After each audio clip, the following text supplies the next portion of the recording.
Our reading today is Luke 12, verses 13 through 34. Consider the lilies. Consider the lilies, how they grow. They neither toil nor spin. Yet I tell you, even Solomon in all his glory was not clothed like one of these. But if God so clothes the grass of the field, which is alive today, and tomorrow is thrown into the oven, how much more will he clothe you, you of little faith? And do not keep striving for what you are to eat and what you are to drink, and do not keep worrying.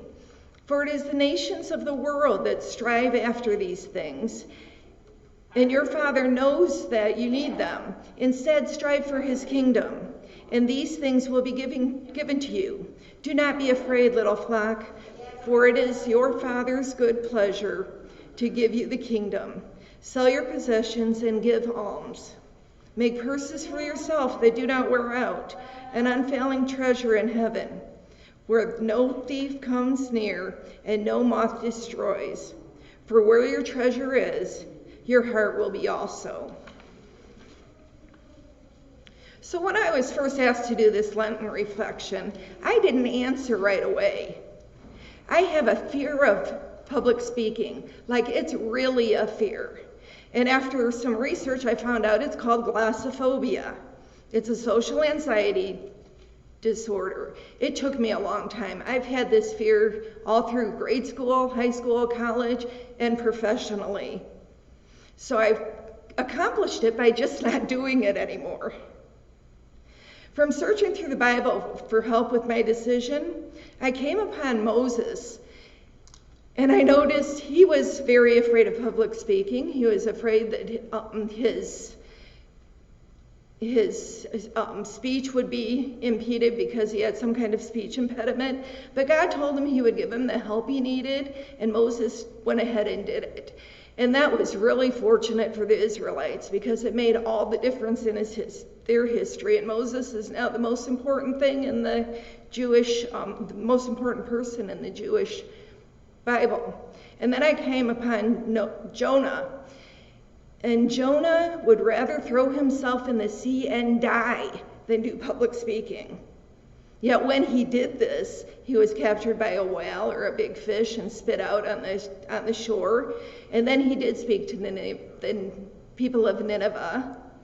And it did them a great favor. It made all the difference in their world because they listened to his message. So the topic of this, we'll get back to it, the lilies of the field, worry.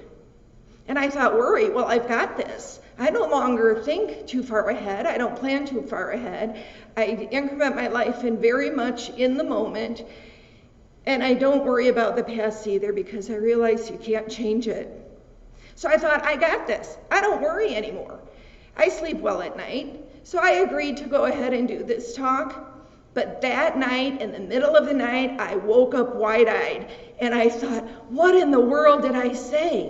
What am I going to tell people? And what if I stumble? What if I do this? What if I say this wrong? What if I don't follow the whole gospel? And where is that sea that Jonah had that I can throw myself into because I really needed that? And then I thought, get a grip. I've already agreed. Look to God, depend on God.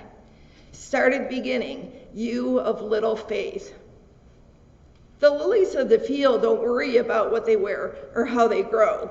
They're clothed more beautifully than Solomon, and more beautifully than the duchesses in the UK, and more beautifully than our own first ladies.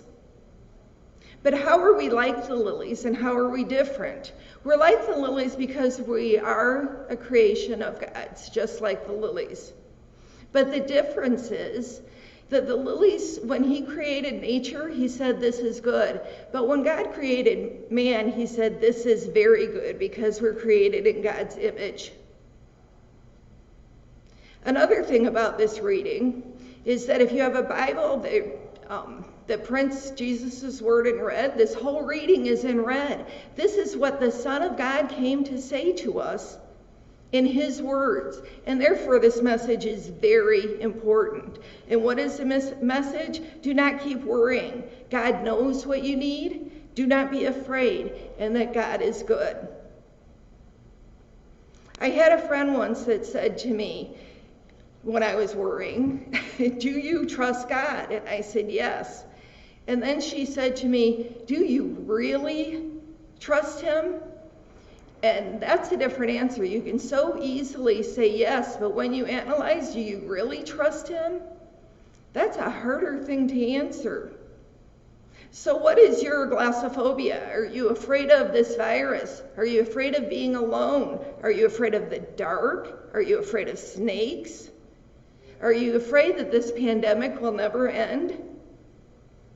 Well, then we have to ask ourselves, do we really trust God? Do not be afraid. God is powerful enough to help us, and he loves us enough to do so.